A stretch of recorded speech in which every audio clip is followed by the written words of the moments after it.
बात 23 अक्टूबर 2018 की है।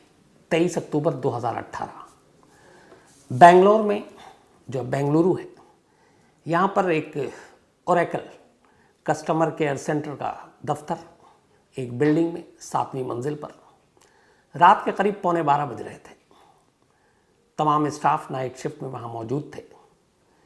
इसी दौरान में एक दफ्तर का प्यून 7th फ्लोर पे बैठे हुए एक एम्प्लॉय के पास जाता है और कहता है कि आपसे मिलने 2 विजिटर आए। 11:15 बजे रात को अब 2 विजिटर, वो भी थोड़ा सा पकाता है, लेकिन इससे पहले भी कई उसके दोस्त और बाकी लोग मिलने आते रहते थे, तो उसे लगा कोई दोस्त होंगे। वो नीचे आता है मीटिंग रूम में जहाँ पे वेट कर रहे थे गेस्ट। 2 लोग लंबे चौड़े अच्छे कदकाठी के वहाँ बैठे हुए थे। अब ये शख्स उसके पास जाता है, दोनों मेहमानों की नज़रें मिलती हैं उससे। वो उन्हें पहचान नहीं पाता, आंखों में सवालिया निशान कि आप लोग कौन हैं। और तभी उनमें से एक शख्स अपना हाथ आगे बढ़ाता है और इस ओरेकल के एम्प्लॉय की तरफ हाथ बढ़ाते हुए सिर्फ 2 शब्द कहता है, हेलो मिस्टर तरुण। हाथ आगे बढ़ा हुआ है, जुबान से नाम तरुण। सुनते ही ये नाम सामने वाले शख्स के चेहरे पर हवाइयाँ उड़ने लगती हैं, क्योंकि ये नाम उसने 15 साल बाद सुना था। 15 साल तक ये नाम उसने किसी की ज़ुबान से नहीं सुना। 15 साल तक किसी ने उसे तरुण कहकर पुकारा ही नहीं। इन 15 सालों में उसकी पहचान, उसका नाम एक ही था और वो था परवीन भटेले। तो उसके सारे दफ्तर के लोग, उसकी अपनी पत्नी, दोनों बच्चे, दोस्त, पड़ोसी, हर एक यही जानते थे कि इस शख्स का नाम परवीन भटेले है। लेकिन 23 अक्टूबर 2018 की उस रात करीब 11:15 बजे ओरेकल के ऑफिस के अंदर 2 मेहमान आकर हाथ बढ़ाते हैं और कहते हैं, हेलो मिस्टर तरुण। 15 साल बाद ये नाम सुनकर लगभग उसे चक्कर आने लगता है। इस दौरान में वो पुलिस वाला अपना हाथ आगे बढ़ाता है। तब तक खौफ, दहशत कहें या फिर अनजाने में, या फिर ये कि वो अपने आप में सुध-बुध में नहीं है, वो भी अपना हाथ आगे बढ़ा देता है। दोनों हाथ मिलते हैं। सामने वाला उसके हाथ को पकड़ने के बाद उसकी उंगलियां टटोलता है। उस हाथ में एक उंगली ढूंढ रहा था जिसमें रिंग पहनते हैं, और वो उंगली उसकी टूटी हुई थी। जैसे ही वो हाथ मिलाता है और उस उंगली की तरफ फेरता है अपने हाथ को, सामने वालों को यकीन हो जाता है कि यही तरुण है। इसके बाद फिर वो अगली लाइन कहता है, चलिए तरुण साहब, खेल ख़त्म, वापस अहमदाबाद चलते हैं। और उसके बाद वो दोनों शख्स उसे लेकर बिल्डिंग के नीचे उतरते हैं। नीचे बेंगलुरु पुलिस की एक पुलिस की गाड़ी थी, उसमें ये लोग उसमें सवार होते हैं और फिर वहाँ से अगले रोज़ यानी 24 अक्टूबर 2018 को तरुण को लेकर ये लोग अहमदाबाद पहुँचते हैं। इससे पहले जब रात में वो बिल्डिंग से लेकर नीचे उतरते हैं, तब उनमें से एक शख्स अहमदाबाद में बैठे अपने सीनियर अफसर डीसीपी को एक व्हाट्सएप मैसेज करता है और साथ में एक फ़ोटो, और मैसेज में सिर्फ इतना ही लिखा था, गॉट इट। अब सवाल ये था कि एक कॉल सेंटर के दफ्तर में काम करने वाले शख्स को रात 11:15 बजे 2 लोगों ने उठाया, साथ ले गए, नाम पुकारा, इन सब में कहानियाँ क्या थी। तो वो दोनों शख्स पुलिस वाले थे, अहमदाबाद क्राइम ब्रांच से बेंगलोर आए थे और इसी शख्स की तलाश में आए थे। अब इसे लेकर ये अहमदाबाद पहुंच गए। ये कहानी का पहला पार्ट है। अब 2018 से 15 साल पहले चलते हैं पीछे। 2003 वैलेंटाइन डे, 14 फरवरी 2003, 14 फ़रवरी 2003। अहमदाबाद में एक हस्बैंड वाइफ रहा करते थे।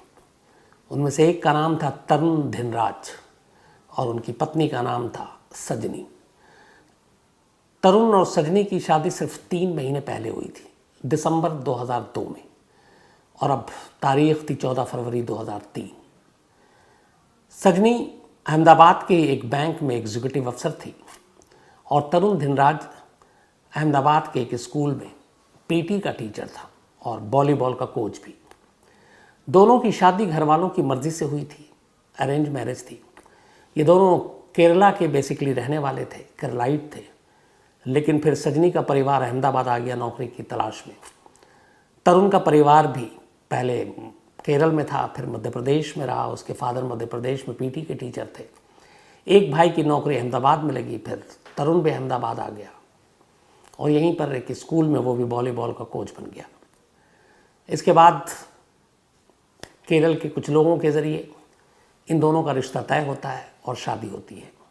शादी के बाद सब कुछ ठीक ठाक था। शादी के बाद तरुण सजनी के साथ एक अपार्टमेंट में रहता है, लेकिन वो हमेशा जब भी कहीं बाहर जाता, वॉलीबॉल के मैच भी होते तो इसको बच्चों के साथ जाना पड़ता, तो अपनी वाइफ से हमेशा कहता था कि तुम घर में मत रहना अकेले, यहाँ पे लुटेरे चोर ये सब होते हैं तो कुछ भी हो सकता है, तो जब मैं बाहर रहूँ तो तुम अपने मायके चले जाना। अहमदाबाद में ही सजनी के घर वाले थे, पिता थे, माँ थी, बहन थी, तो सजनी भी अपने घर चली जाती थी। आखिरी बार वो अपने घर उसी फरवरी 5 तारीख को गई थी और फिर लौट आई थी। लेकिन जब वो 5 को गई तो चलते वक्त उसने अपने पिता से कहा कि मुझे गाड़ी में पेट्रोल भराना, आपके पास पैसे हैं? तो पिता को बड़ा अजीब लगा कि पेट्रोल के इसके पास पैसे नहीं है। फिर उन्होंने पूछा कि तुझे दामाद जी ठीक से रखते हैं? तो वो खामोश हुई, उसने बोला हाँ ऐसी कोई बात नहीं है। उसके बाद चली गई, आखिरी मुलाकात थी। वैलेंटाइन डे 14 फेब 2003 की रात, बल्कि शाम करीब 7:30 बजे सजनी की अपनी बड़ी बहन से बात होती है। बिल्कुल नॉर्मल कूल बात, सब कुछ पूछा ठीक ठाक। 10-15 मिनट की बातचीत के बाद फ़ोन रख देती है। इसके बाद 2 घंटे बीतते हैं। 2 घंटे के बाद अचानक तरुण का फ़ोन आता है सजनी के घर पे और कहता है कि आप लोग फ़ौरन हॉस्पिटल आइए, मामला सीरियस है, सजनी की हालत बहुत सीरियस है। ये सुनकर घर वाले बदहवास वहाँ से भागते हैं, आते हैं। तब तक पता चलता है कि सजनी की मौत हो गई। तरुण जो है वो बैठकर बेतहाशा रो रहा है। पुलिस आती है, मौके पर देखती है, सजनी के दुपट्टे से ही उसका गला घोट कर कत्ल किया गया था। घर के सामान बिखरे पड़े हुए थे, कुछ जेवर गायब थे। पुलिस को लगा लूटपाट का मामला है। तरुण ने भी यही कहा कि हमें हमेशा, मैं कहता था सजनी को एहतियात बरतो, और क्योंकि यहाँ पे घरों के अंदर से इंदमारी होती है, तो शायद किसी लुटेरे ने सजनी को मार डाला। अब तरुण की हालत ख़राब, लगातार रो रहा। 3 महीने शादी को हुए थे। घर वालों को भी उससे पूरी हमदर्दी, अफसोस। अगले दिन अब सजनी का पोस्टमार्टम होता है, उसके बाद अंतिम संस्कार किया जाता है। पर तरुण की ऐसी हालत नहीं थी कि वो अंतिम संस्कार कर सके। फिर बड़े भाई जो है उसके, वो मुखाग्नि देते हैं और इस दौरान में तरुण की हालत सदमे में बहुत बिगड़ जाती है और उसको हॉस्पिटल में एडमिट कर दिया जाता है। 15 को एडमिट कर देते हैं। पुलिस अपनी तफ्तीश कर रही है, इलाके के जो चोर उचक्के हैं उनकी लिस्ट बनाई जा रही है। सब कुछ ये था कि किसी को जो भी है इसके पीछे पकड़ा जाएगा। लेकिन अचानक 2 दिन के बाद 16 फेब 2003 की शाम को तरुण के बड़े भाई का पुलिस को फ़ोन जाता है और वो कहता है कि तरुण गायब है। तरुण हॉस्पिटल से गायब हो गया। अब यहाँ पे पुलिस को थोड़ा सा शुरू में डाउट भी था तरुण पे कि इस तरीके से घर में कैसे कत्ल हो सकता है। फिर वो बयान भी बदल रहा था, कभी कहता कि किसी चोर उचक्के ने मार दिया, कभी कहता नेचुरल डेथ है, लेकिन दुपट्टे से गले पे भी निशान था। और उसके बाद वो रो भी रहा, सदमे में भी, हॉस्पिटल में भी एडमिट हो गया। लेकिन 48 घंटे के अंदर अंदर शाम को 16 फेब को अचानक तरुण हॉस्पिटल से गायब हो गया। अब पुलिस को काटो तो खून नहीं, क्योंकि एक बड़ा मामला था, मीडिया में भी खबर आ गई, और एक जिसके ऊपर आपको शक है, आपने उसकी निगहबानी या पहरेदारी भी नहीं की, हॉस्पिटल में आपने वैसे ही छोड़ दिया और वो भाग गया। अब पुलिस वालों पर उंगलियां उठने लगी। सजनी के घर वालों ने भी इल्ज़ाम लगाना शुरू किया कि पुलिस की लापरवाही है। पुलिस के ऊपर प्रेशर बनना शुरू हो गया। अब पुलिस ने कहा ढूंढो। पुलिस ने तमाम कोशिश की, कहीं नहीं मिली। पुलिस ने तरुण के भाई, माँ बाप, इनको भी उठा लिया। कुछ दिनों तक ये लोग जेल में भी रहे कि इनकी भी मिली भगत है। बाद में खैर छूट गए। लेकिन तरुण की तलाश होती रही, तरुण मिला नहीं। सजनी के घर वाले, उनके माँ बाप और बहन, जब काफ़ी दिन बीत गया और तरुण मिला नहीं, उनकी बेटी का कातिल गायब है, तो उस वक्त नरेंद्र मोदी मुख्यमंत्री थे गुजरात के। 2006 की बात है। फिर 3 हो गए, 3 साल बीत गए, कोई पता नहीं चल रहा तरुण का। उन लोगों ने जाकर मुख्यमंत्री नरेंद्र मोदी से मुलाकात की और मदद मांगी। चीफ मिनिस्टर ऑफिस से फिर मैसेज गया और पुलिस से कहा गया कि इस केस को आप सीरियसली लीजिए। अब इसके लिए स्पेशल टीम बनाई गई। बाकायदा 1 लाख रुपए का इनाम रखा गया तरुण की खबर देने के लिए। लेकिन तरुण गायब। अब पुलिस ने उधर जो जांच की, पोस्टमार्टम रिपोर्ट आ गई, गला घोट कर कत्ल हुआ है। आसपास के लोगों से पूछताछ करने पे पता चला कि ऐसा कोई अनजान शख्स घर में आया नहीं। फिर ये भी पता चला कि तरुण सजनी को शादी के बाद से ही तंग करता था। फिर ये पता चला कि शादी से पहले ही तरुण का एक लड़की से अफेयर था और वो उससे शादी करना चाहता था। पुलिस उस लड़की तक पहुंची। उस लड़की ने पुलिस को कहा कि हाँ, उसने मुझे 16 फरवरी यानी जिस दिन सजनी का कत्ल हुआ उसके 2 दिन के बाद मुझे कॉल किया, और कॉल करने के बाद उसने कहा कि चलो हम दोनों शादी कर लेते हैं। उसने कहा तब तक सजनी की मौत की खबर मुझे आ चुकी थी, तो मैंने उससे कहा कि मैं कातिल से शादी नहीं करूँगी, और मैंने उसके साथ जाने से मना कर दिया। लड़की का बयान सच था। पुलिस ने उसको क्लीन चिट दे दी। तो फिर यही कहानी आई कि अपनी गर्लफ्रेंड से शादी करने के लिए उसने अपनी बीवी का कत्ल कर दिया। अब ये बात समझ में नहीं आई, अरेंज मैरिज थी, वो पहले भी मना कर सकता था, अपनी गर्लफ्रेंड से शादी कर सकता था, लेकिन उसने ऐसा किया नहीं। शादी के 3 महीने बाद बीवी को मार डाला और गर्लफ्रेंड से शादी की पेशकश की, लेकिन गर्लफ्रेंड ने मना कर दिया कि मैं एक कातिल से शादी नहीं करूँगी। अब मोटिव क्लियर हो गया था, कत्ल पति नहीं किया, ये भी साफ हो गया, लेकिन कातिल फरार। धीरे धीरे वक्त बीतता गया, तरुण का कोई सुराग नहीं मिला। पुलिस लगातार लगी रही उसके घर वालों के सर्विलांस पे। पूरे घर वालों की जगह जगह शादी वर्दी में पुलिस तैनात किए गए कि शायद वो घर पे मिलने आए, मिले नहीं। इस दौरान में फैमिली भी फिर शिफ्ट हो गई। ये लोग पहले एमपी में रहते थे और फिर बेंगलोर में एक रिश्तेदार था, इसके अलावा केरल में। 2009 आते आते तरुण के पिता की मौत हो गई, और फिर पुलिस को पता चला कि 2009 में ही तरुण पहली बार केरल गया था जब इसके माँ बाप गए थे, और वहाँ पहली बार कत्ल के बाद सजनी के यानी 6 साल बाद वो केरल में एक जगह पे अपने माँ बाप से आकर मिला। उसे देखकर माँ बाप की भी हालत ख़राब हो गई। उन्होंने कहा अगर किसी ने देख लिया तो मुसीबत आ जाएगी, पुलिस ढूंढ रही है। वो आखिरी मुलाकात थी। कहते हैं कि अपने माँ बाप से मिलने के बाद वो जब गया, उसके नेक्स्ट डे ही तरुण के पिता को हार्ट अटैक हो गया और दिल का दौरा पड़ने से 2009 में उनकी मौत हो गई। अब उसके बाद वो वहाँ से निकल गया। अब पुलिस ढूंढती रही। धीरे धीरे जब वक्त बीता तो पुलिस भी सुस्त पड़ गई। एक तरह से केस तो क्लोज ही हो गया, लेकिन केस को पूरी तरह से बंद भी नहीं किया। कहते हैं कि हर महीने एक आध बार इस केस पे नज़र डाल देते। जब भी कोई नया पुलिस अफसर आता पूछता अपडेट क्या है। मंथली मीटिंग में इस केस को ऊपर रखा जाता, फिर पूछा जाता अपडेट क्या है। लेकिन इधर साल दर साल बीतते जा रहे थे। अब इस केस पे जो भी नया अफसर आता उसकी नज़र भी होती। धीरे धीरे 3 से 2016 आ गया, 2016 में एक और पुलिस अफसर आए। उन्होंने कहा कि इस केस की फाइल खोलो, अपडेट क्या पता करो। तो उन्होंने पता किया कि फादर की तो डेथ हो गई है तरुण के, माँ जो है वो अब एमपी में है, मंदसौर में, और एक बेटा उनका अहमदाबाद में है।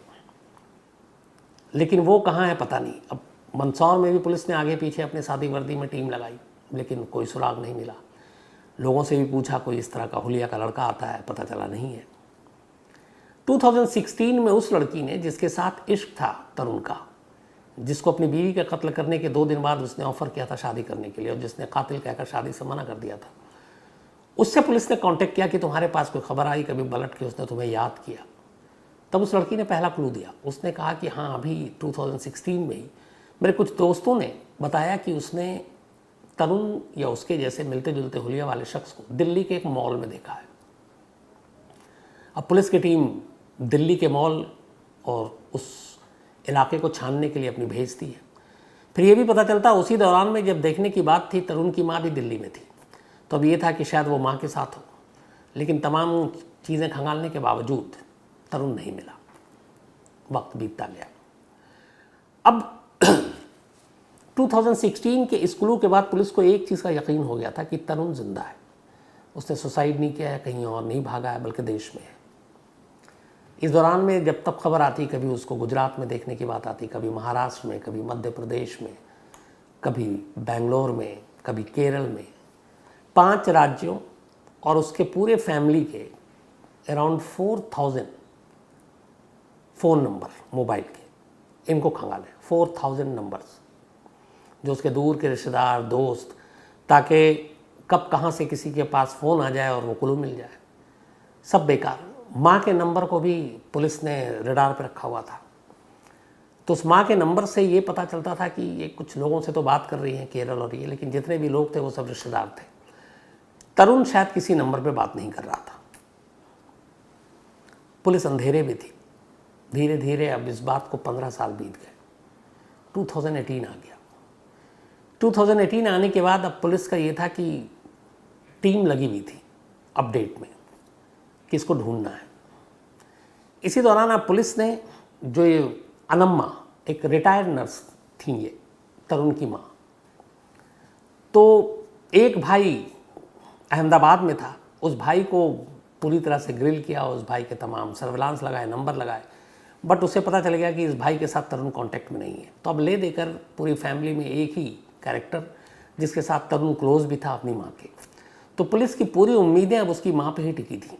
माँ की उम्र भी हो रही थी, रिटायर्ड नर्स भी हो गई, कि ये माँ से ज़रूर संपर्क करेगा, और इससे पहले कर लिया हो और पुलिस चूक गई। लेकिन अब सारी उम्मीदें माँ पर टिक गई थी आकर। पुलिस ने उनकी माँ के सारे नंबर, जो भी बातें होती थी, सारे नंबर को ट्रेस करके अपने पास रखा, चुपचाप सुनते भी, लेकिन कोई फ़ायदा नहीं हुआ। एक रोज़ उसी माँ के मोबाइल पे एक लैंडलाइन नंबर आ गया, कॉल, और ये लैंडलाइन जो नंबर था ये बेंगलोर का था। अब पुलिस हर नंबर जो आता उसको क्रॉस चेक करती थी माँ के। ये पहली बार था कि जब बेंगलोर से किसी लैंडलाइन नंबर से कॉल किया गया था। पुलिस ने उस नंबर को चेक किया तो पता चला कि ये बेंगलोर के ओरेकल कस्टमर केयर का नंबर है। अब अहमदाबाद क्राइम ब्रांच की टीम थोड़ी हैरान कि तरुण की माँ को ओरेकल कस्टमर केयर से क्या काम, कोई ऐसी चीज़ नहीं। तो सारी निगरानी करने के बाद, सारी छानबीन करने के बाद पुलिस ने कहा कि इस नंबर को टटोला जाए। फिर ये भी हुआ कि कहीं इसी जगह पे तरुण काम तो नहीं करता। अब इसके बाद क्राइम ब्रांच की टीम अहमदाबाद से बेंगलोर के लिए रवाना होती है 22 अक्टूबर 2018 को। वहाँ जाने के बाद बेंगलोर पुलिस से कांटेक्ट करती है और फिर कहती है कि इस ओरेकल कस्टमर केयर में हमें एक एम्प्लॉय के बारे में डिटेल चाहिए। बेंगलोर पुलिस भी इस ऑफिस के HR डिपार्टमेंट को कांटेक्ट करती है और कहती है कि हमें आपके यहाँ जितने भी लोग काम करते हैं उन सब की लिस्ट चाहिए आपके एम्प्लॉय की। ये जाहिर नहीं करते हैं कि किसकी खास तौर पे चाहिए, क्योंकि अलर्ट चौकन्ना हो जाए सामने वाला। बस उनका ये था कि सारे एम्प्लॉय की लिस्ट चाहिए, हमारा रूटीन प्रोसीजर है लॉ एंड ऑर्डर मेंटेन करने के लिए। ओरेकल कस्टमर केयर सेंटर के HR की तरफ से लिस्ट आ जाती है मुलाजिमों की, एम्प्लॉय की। उस पूरे लिस्ट में कहीं पे भी तरुण भटेवाल नाम का कोई एम्प्लॉय नहीं था। बट उस लिस्ट में एक नाम देखकर पुलिस जो अहमदाबाद से आए थे उसके थोड़े कान खड़े हो जाते, और वो नाम था प्रवीण भटेले। अब पुलिस को लगा कि ये नाम कहीं उसने सुना है। फिर याद किया पुलिस ने तो पता चला कि जो उसकी माँ है तरुण की, वो जो कॉल करती थी, एक कॉल वो प्रवीण भटूले को भी करती थी और वो उसकी वाइफ निशा को भी करती थी, और निशा का भी नंबर उसकी माँ के पास था और माँ के पास भी निशा का नंबर था। दोनों अक्सर बातें करते थे। तो पुलिस ने अब प्रवीण भटेले और निशा इनकी कुंडली खंगालनी शुरू की। तो पता चला कि ये लोग सोशल मीडिया पे कभी हैं ही नहीं, ना कभी इन्होंने अपनी तस्वीर डाली है। ये बड़ा अजीब लगा कि आज के दौर में ऐसा कैसे। फिर ये पता चला प्रवीण भटेले और निशा के 2 बच्चे भी हैं। अब उस लिस्ट में प्रवीण भटेले का तो नाम है लेकिन तरुण का नाम नहीं है, और प्रवीण भटेले के मोबाइल से उसकी माँ की बातचीत ये पुलिस को मालूम है कि होती है, और वो निशा एक नाम की जो उसकी बीवी है। तब पुलिस को लगा कि कहीं प्रवीण भटेले ही तो तरुण नहीं है, क्योंकि कनेक्शन एक है कि वो तरुण की माँ से क्यों बात कर रहा है। तो पुलिस ने ज़ीरो इन किया प्रवीण भटेले पर। अब लेकिन ये कि प्रवीण भटेले को और कैसे पुख्ता किया जाए कि ये वही तरुण है जो भागा हुआ 15 साल से। तो फिर अहमदाबाद पुलिस को पूरा उसकी केस हिस्ट्री सब कुछ मालूम थी। जब ये कोच था वॉलीबॉल का, एक मैच के दौरान इसकी एक रिंग वाली उंगली टूट गई थी, तो वो थोड़ी मुड़ी हुई भी थी और बाकी 5 आम जो उंगलियां होती इंसानों की वैसी नहीं थी। तो ये दोनों अफसरों को भी पता था जो बेंगलोर पहुंचे थे। तो उन्होंने कहा कि ठीक है, अगर एक बार हम उससे हाथ मिलाएं तो उंगलियों को हम पहचान लेंगे। इसी के बाद लिस्ट आने के नेक्स्ट डे बेंगलोर पुलिस के साथ लेकर ये उस ओरेकल के ऑफिस में पहुंचते हैं 7th फ्लोर पे, जहां पर प्रवीण भटेले बैठा करता था। और फिर वहां पे मैसेज दिया जाता है फिर वो प्यून जो है वो बुला कर लाता है कि 2 गेस्ट हैं, और वो जब सामने आता है तब उसमें से एक पुलिस अफसर कहता है, हेलो मिस्टर तरुण, जिसको सुनकर उसकी हवा ख़राब हो जाती है, क्योंकि इस पूरे दफ्तर में उसे लोग परवीन भटेले के नाम से पिछले 10 सालों से जानते थे, क्योंकि वो 10 साल से इस दफ्तर में काम कर रहा था। इसके बाद जब वो हाथ मिलाता है तो उस उंगलियों को टटोलता और पता चल जाता कि उंगली टूटी हुई है, मतलब दोनों तरफ से पुख्ता हो गया था कि ये शख्स प्रवीण भटेले नहीं बल्कि तरुण धिनराज है। और इसी के बाद उससे कहा जाता है कि अब खेल खत्म और चलो वापस। तो एक लैंडलाइन नंबर की वजह से भेद खुला। दूसरा, इसी दौरान में फिर पुलिस को पता चला कि आखिर ये माँ बेटे बात करते थे, ये लैंडलाइन नंबर अगर ना होता तो क्या होता। तो पता चला कि उस दिन उसने कोशिश की, उसके मोबाइल से बात नहीं हो पा रही थी और माँ से बात ज़रूरी करनी थी। माँ अकेली थी, उसे चिंता भी हो रही थी। तो ये थोड़ी सी लापरवाही बरत गया और उसने ऑफिस में बैठे बैठे अपने ऑफिस के लैंडलाइन नंबर से माँ के नंबर पे कॉल कर दिया और ये पुलिस के रिकॉर्ड में आ गया। अगर वो लैंडलाइन नंबर से कॉल ना करता तो शायद तरुण का राज 15 साल है और ना मालूम कितने सालों तक राज ही बना रहता। फिर पुलिस के सामने जानकारी आई कि उसकी माँ ने एक और सिम ले रखा था और वो सिम उनके एक रिलेटिव के नाम पर था।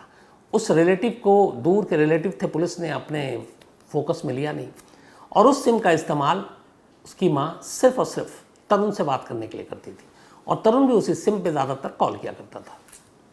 तो इस तरीके से पुलिस के रिकॉर्ड में ये सिम नंबर ही नहीं था तो कभी जांच के घेरे में आया ही नहीं और इसीलिए तरुण का राज रहा। अब पुलिस उसे लेकर वापस अहमदाबाद आती है, सब कुछ हो गया। अब फिर पुलिस उससे कहानी सुनती है। वो सजनी के कत्ल का इल्ज़ाम अपने सर लेता है, बोलता हाँ मैंने कत्ल किया क्योंकि मुझे अपनी गर्लफ्रेंड से शादी करनी थी, लेकिन उसने मना कर दिया क्योंकि मैं कातिल हो चुका था। बोला कत्ल करने के बाद मैं 6 तारीख को ही दिल्ली आया था। दिल्ली में कुछ दिन रहा और दिल्ली में बाकायदा अगले 1 हफ्ते में ही कत्ल करने के 14 फेब को उसने कत्ल किया, वैलेंटाइन डे, और 20 फरवरी तक वो दिल्ली के कॉल सेंटर में नौकरी कर रहा था, अगले 4-5 दिनों में ही। बोला फिर यहाँ से पुणे गए। पुणे में उसको एक निशा नाम की लड़की से मुलाकात हुई। उसने अपने आप को बताया कि मैं यतीम हूँ, मेरा दुनिया में कोई नहीं है। धीरे धीरे दोनों में दोस्ती हो गई। इसने पुणे में एक जगह नौकरी की थी और फिर उन दोनों ने पुणे में ही शादी कर ली। फिर इसके बाद ये लोग 2009 और 10 में बेंगलोर पहुँचे और उसने बेंगलोर में इस ओरेकल कंपनी में जॉब शुरू कर दिया। दोनों के 2 बच्चे भी हुए और उसकी पत्नी को भी यही मालूम है कि इसका नाम प्रवीण भटेले है। उसकी पत्नी को उसका असली नाम, उसके पुराने कारनामे कुछ नहीं मालूम था।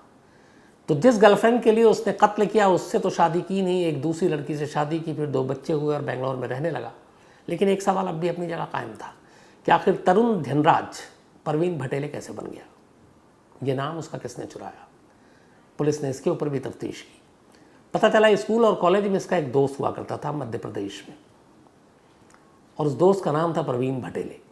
ये दोनों साथ थे, कॉलेज में भी साथ पढ़ाई की। जब इसने कत्ल किया, उसके कत्ल करने के बाद इधर उधर ये भटकता रहा था।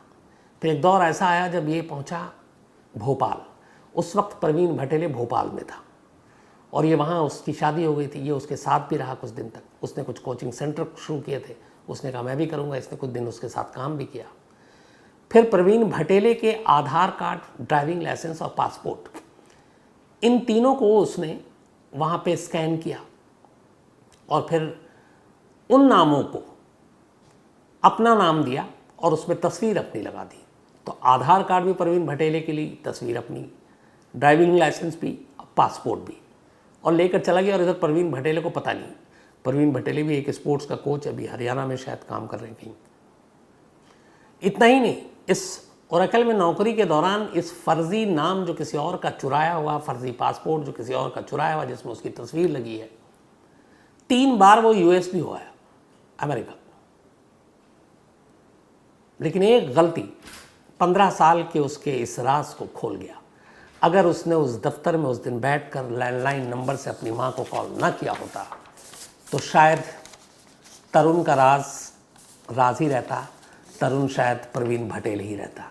लेकिन कहते हैं कि कहीं ना कहीं एक ज़रा सी चूक आपको कब पकड़वा दे और आपका भेद कब खुल जाए नहीं कह सकते। वही चीज़ हुई। लेकिन इसमें कमाल अहमदाबाद पुलिस भी थी, ख़ासतौर पे क्राइम ब्रांच की टीम, जिसने 15 साल के इसमें सुस्त रफ्तारी भी आई, सब कुछ आया, लेकिन तरुण की तलाश बंद नहीं की।